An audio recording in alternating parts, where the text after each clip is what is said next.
हम स्क्रीन पर फोकस कर रहे हैं। आप देखिए, आपको कुछ धड़कता हुआ चीज दिखाई दे रहा है। ये धड़कता हुआ अंग ही हमारा हृदय है।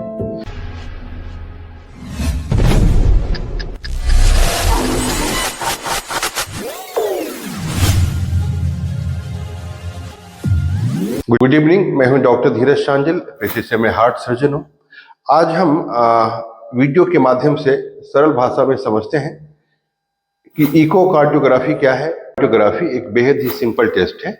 इसमें ना ब्लड की जरूरत होती है, ना किसी प्रकार का रेडिएशन होता है। यह बड़ा ही सुरक्षित टेस्ट है। इसे हर व्यक्ति को कब करना चाहिए, आप जानकर हैरान होंगे। आपके घर में जब कोई बच्चा जन्म लेता है तो जन्म के समय में ही आपका पहला इको हो जाना चाहिए। उसके बाद आप कम से कम 10 साल की आयु में एक इको करें, फिर आप 20 से 30 साल के बीच में एक इको करें। इससे काफी गंभीर बीमारियों से बचा जा सकता है। इको से पता चलता है कि हमारे हृदय की संरचना में कोई खराबी तो नहीं है, जैसे हमारे हृदय के धड़कन की ताकत कमजोर तो नहीं हो गई है। ये हमें इको से पता चलता है। दूसरा कि हमारा वाल्व तो खराब नहीं है, ये हमें पता चलता है। ये आपके लिए बेसिक लेवल पर इतना ही समझ लेना काफी है। तो आइए देखते हैं अपना दिल। हमारे हाथ में एक दिल का एक ऑर्गन है। ये देखिए, ये हमारा दिल है। मैं इसे उल्टा दिखा रहा हूं आपको, इसीलिए क्योंकि इको पर जब हम हार्ट को भी देखेंगे तो जिस व्यू में देखेंगे उसमें हार्ट ऐसा ही दिखता है। अब जरा आइए टीवी स्क्रीन पर फोकस कीजिए। मैं इसे हटाता हूं। अब देखिए आपका हार्ट जैसा दिख रहा है। ये देखिए, पहले आपका दिल इस प्रकार से धड़कता रहता है। अब मैं इसे रोकता हूं। अब आप एक चीज गौर करें, क्या क्या दिख रहा है। सबसे पहले इसके चारों तरफ एक सफेद कलर की ये आपको दिख रही है कुछ संरचना। बीच में भी आपको सफेद कलर की संरचना दिख रही है, और यहाँ पर एक दिख रही है, यहाँ पे दिख रही है, और यहाँ पे दिख रही है। हार्ट को हम ऐसे समझते हैं, ये मान लीजिए 2 मंजिला मकान है, जिसमें ऊपरी मंजिल ये है, नीचे की मंजिल ये है। ऊपर के मंजिल में 2 कमरे होते हैं, एक बाईं तरफ, एक बाईं तरफ, एक दाईं तरफ। नीचे के मंजिल में 2 कमरे होते हैं, एक बाईं तरफ और दूसरी दाईं तरफ। निचले तल्ले पे भी दोनों कमरे के बीच में ये एक सफेद कलर की एक दीवार होती है। ऊपरी मंजिल के भी दोनों कमरे के बीच में एक सफेद कलर की दीवार होती है। अब तीसरी बात समझते हैं। ये ऊपर के मंजिल के बाएं कमरे में और नीचे के मंजिल के बाएं कमरे में यह भी एक दीवार जैसा है। दाहिनी तरफ के भी ऊपरी और निचले मंजिल के कमरे में भी एक सफेद कलर का जो आपको दिख रहा है, ये एक दीवार जैसा है। मकसद क्या है ऐसी संरचना का?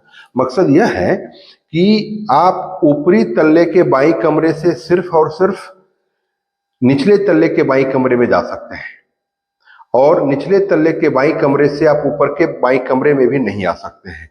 उसी प्रकार से ऊपरी तल्ले के दाईं कमरे से आप नीचे के कमरे में जा सकते हैं। उसी प्रकार से आप निचले तल्ले में भी दाएं और बाएं कमरों के बीच में एक दीवार है, आप इस कमरे से उस कमरे नहीं जा सकते हैं। उसी तरह से ऊपर के तल्ले के भी दोनों कमरे के बीच में एक दीवार है, आप इस कमरे से उस कमरे में नहीं जा सकते हैं। एक बात और, ये जो आपको ब्लैक कलर दिख रहा है, हार्ट के कमरे में भरा हुआ ब्लड है, ये भी ब्लड है। और ये जो सफेद कलर आपको दिख रही है, ये हृदय की मांसपेशियां हैं। अब जब हृदय हमारा धड़कता है तो इसको धड़कने के लिए ब्लड की आवश्यकता होती है, क्योंकि उस ब्लड में ऑक्सीजन होती है। तो हृदय की मांसपेशियों को धड़कने के लिए जो ट्यूब, जो खून की नली ब्लड पहुंचाती है, उसे हम कॉरोनरी आर्टरी कहते हैं। मेडिकल नाम है कोरोनरी आर्टरी। अगर इसी ट्यूब में ब्लॉक हो जाए तो जिसकी वजह से हमारे हृदय की मांसपेशियां मर जाती हैं, क्योंकि इनको रक्त नहीं मिल पाता है, जिसे हम सरल भाषा में हार्ट अटैक कहते हैं। ये देखिए, एक दरवाजा है जो खुल रहा है, बंद हो रहा है, खुल रहा है, बंद हो रहा है। मैं अब इसको एक दूसरी तस्वीर से दिखाता हूं। अब हम दूसरी तस्वीर में देखते हैं। देखिए, दरवाजा खुल रहा है और बंद हो रहा है। यह बनावट इस प्रकार से है कि सिर्फ ऊपर से ही ब्लड नीचे की तरफ जा सकता है, नीचे से नहीं आ सकता है। इसी दरवाजे का नाम है वाल्व। बाईं तरह के दरवाजे का नाम है माइट्रल वाल्व, और यह जो बाएं कमरे से शरीर के मुख्य नस में दरवाजा खुल रही है, इसका नाम है एओर्टिक वाल्व। और दाहिनी तरफ का जो दरवाजा खुल और बंद हो रहा है, इस दरवाजे का मेडिकल नाम है ट्राइकस्पिड वाल्व। अब वाल्व की बीमारी को समझते हैं। अगर आपका दरवाजा ठीक से नहीं खुल रहा है तो रक्त की मात्रा जितनी ऊपर से नीचे के कमरे में जानी चाहिए वो नहीं जा पाएगी, जिसकी वजह से आपको तरह तरह की तकलीफ होती है। अगर इस दरवाजे के खुलने में समस्या है तो इसे हम स्टेनोसिस कहते हैं। इस दरवाजे का नाम माइट्रल है तो हम इसे माइट्रल वाल्व स्टेनोसिस कहते हैं। अगर इस दरवाजे के बंद होने में समस्या है तो क्या होगा, नीचे के कमरे का ब्लड लीक करके ऊपर के कमरे में आ जाएगा, जो कि सामान्यतया नहीं आना चाहिए। तो इससे हम क्या बोलते हैं इंग्लिश टर्म में, रीगर्जिटेशन। अगर यह हार्ट के बाईं तरफ है, माइट्रल दरवाजे से आपकी ब्लड नीचे से ऊपर की ओर लीक कर रही है, तो ये माइट्रल रीगर्जिटेशन हुआ। इसी प्रकार से जिस दरवाजे की खराबी है, खुलने की या बंद होने की, वैसा उसका नाम है। आपने दरवाजे की बात समझ ली, अब दीवालों की बात करते हैं। आपने जैसा कि पहले देखा, नीचे के तल्ले में भी बाएं और दाएं कमरे के बीच में एक दीवार है। आमतौर पर दीवार इतनी मजबूत होती है कि एक तरफ के कमरे का ब्लड दूसरे कमरे में नहीं जा सके। क्यों ऐसा? जो हमारे हार्ट के दाईं तरफ में ब्लड होता है वो अशुद्ध होता है, और जो बाईं तरफ में होता है, लेफ्ट साइड में होता है, वह खून शुद्ध होता है। तो शुद्ध और अशुद्ध में मिलावट ना हो जाए, इसीलिए नेचर ने दोनों तल्ले पर दोनों कमरे के बीच में एक दीवार बना रखी है।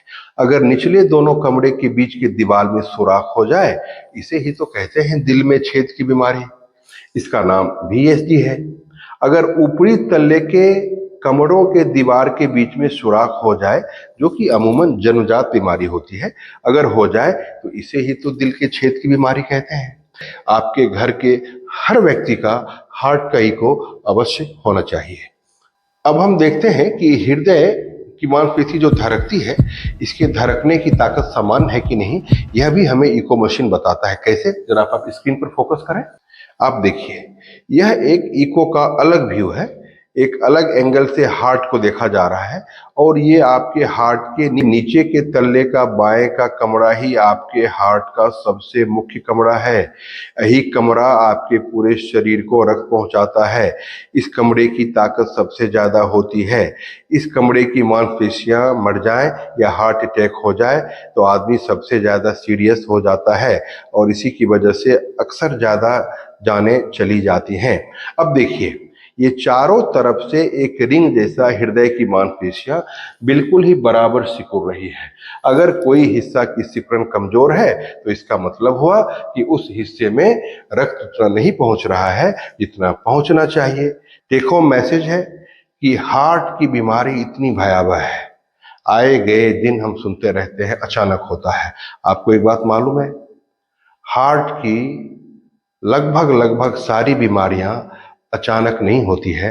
आपका दिल आपको बहुत मौका देता है, बहुत वक्त देता है, लेकिन आप लक्षण के आने का इंतजार करते हैं, जांच से भागते हैं, जांच को इग्नोर करते हैं कि मुझे कुछ नहीं हुआ है, और जब आपका दिल थक जाता है तो अचानक हार्ट अटैक होती है, अचानक मौत हो जाती है। लेकिन याद रखिए, हार्ट में कुछ भी अचानक नहीं होता। एक समय पर नियमित जांच आपके आयु को, आपके परिवार वाले को आयु को काफी लंबी कर सकती है। Adopt echocardiography, at least go for the routine checkup every year and get the echo done for every member of your family. Thank you very much.